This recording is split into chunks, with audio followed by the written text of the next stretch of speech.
সুপ্রিয় দর্শক, আসসালামু আলাইকুম। অনুসন্ধানী টাইম চ্যানেলে যুক্ত হওয়ার জন্য আপনাকে অসংখ্য ধন্যবাদ। জানিয়ে দিচ্ছি আমাদের হাতে থাকা সর্বশেষ আপডেট। আর বরাবরের মতো সর্বশেষ আপডেট জানাতে আপনাদের পাশে আমি সাইমন সুজন। দিল্লির বুক কাঁপিয়ে দিল প্রফেসর ইউনুস। ওপেনে ৩০০ ট্যাঙ্ক নিয়ে ভারতে হামলা বাংলাদেশ সেনাবাহিনীর। বন্ধুরা, বর্তমানে দক্ষিণ এশিয়ার রাজনীতিতে এক অস্থিরতা বিরাজ করছে। বাংলাদেশ ও ভারত এই দুই দেশের মধ্যে যুদ্ধের উত্তেজনা দেখা দিয়েছে।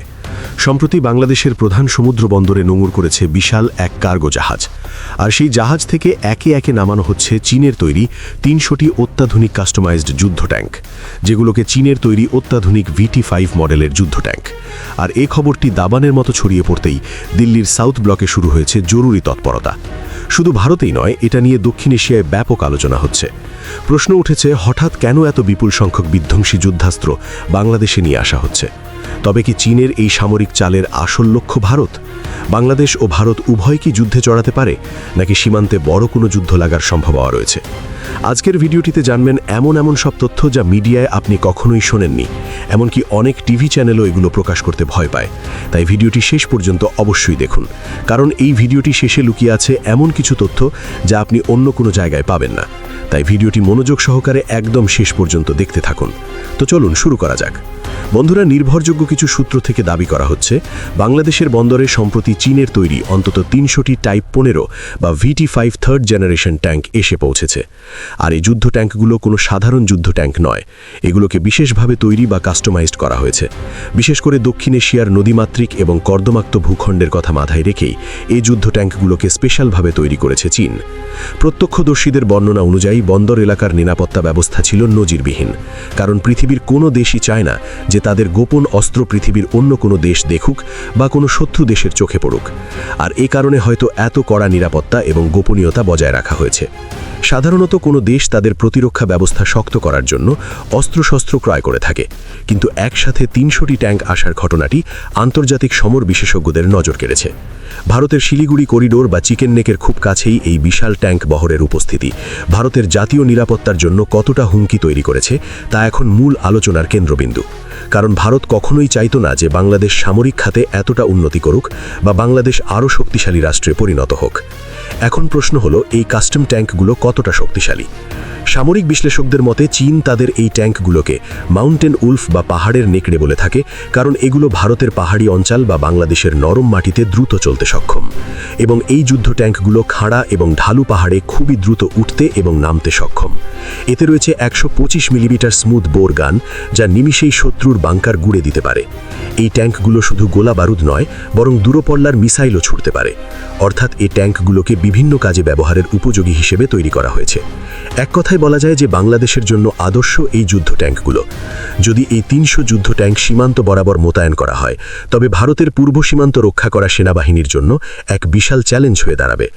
সমর বিশ্লেষকদের মতে এই ধরনের অস্ত্রশস্ত্র সমাবেশ সাধারণত কোনো বড় অপারেশন বা বড় যুদ্ধের প্রস্তুতির অংশ হিসেবে দেখা হয়, এবং বাংলাদেশ মূলত বড় কোনো যুদ্ধেরই প্রস্তুতি নিচ্ছে এমনটাই ধারণা ভারতের।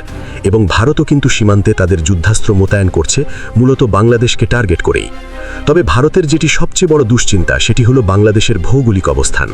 আপনারা জানেন যে ভারতের মূল ভূখণ্ডের সাথে উত্তর পূর্বাঞ্চলীয় রাজ্যগুলো, বিশেষত অরুণাচল, আসাম, মণিপুর ইত্যাদি, যোগাযোগ রক্ষা করা মাত্র ২২ কিলোমিটার চওড়া একটি রাস্তা, যাকে বলা হয় চিকেন স্নেক বা শিলিগুড়ি করিডোর। আর এই শিলিগুড়ি করিডোর নিয়েই বা চিকেন স্নেক নিয়ে ভারত সবসময় আতঙ্কে থাকে। কারণ কোনো কারণে এই চিকেন স্নেক যদি বাংলাদেশ ব্লক করে দেয়, তাহলে ভারতের অপর পাশের ৭ রাজ্যের সাথে যোগাযোগ বিচ্ছিন্ন হয়ে যাবে।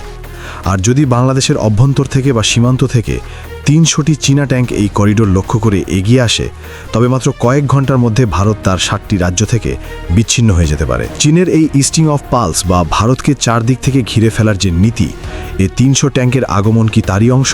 ভারতের গোয়েন্দা সংস্থাগুলো এখন খতিয়ে দেখছে বাংলাদেশের সামরিক আধুনিকায়নের আড়ালে বেইজিংয়ের কোনো গভীর নীল নকশা আছে কিনা, বা এর পিছনে চীনের কোনো গভীর ষড়যন্ত্র লুকিয়ে আছে কিনা। কারণ বাংলাদেশ ঐতিহাসিকভাবে চীনের তৈরি সামরিক সরঞ্জামের বড় ক্রেতা, এবং বাংলাদেশ সেনাবাহিনী, নৌবাহিনী এবং বিমান বাহিনীর বেশিরভাগ অস্ত্রই চীনের কাছ থেকে ক্রয় করা হয়েছে। আর বর্তমান সময়ের টাইমিংটা খুবই গুরুত্বপূর্ণ।